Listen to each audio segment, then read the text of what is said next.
ছোট ভাই বোনেরা বন্ধুরা, আজকে আমি বানাবো আমার শ্বশুরবাড়ির এক বিখ্যাত তিলের নাড়ুর রেসিপি। কী কইরা বানাইতে হয় তোমরাও দেখা শিখে লাও। আগে আধমালা নারকেল নিচে কুড়াইয়া, এক বাটি তিল, এক বাটি সুজি, এক বাটি চিনি দিয়া ভালো কইরা মইথা নিতে হইব হাত দিয়া।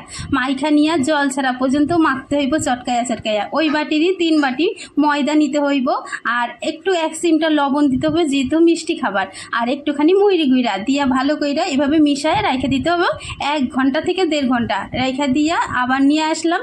এই দেখো একেবারে জল ছাড়া অবধি এইভাবে ভালো কইরা মাইখা নিতে হবে। এতে কিন্তু 1 ফোঁটাও জল পড়ে নাই। ভালো করে হাত দিয়া মুইথা নিতে হইব।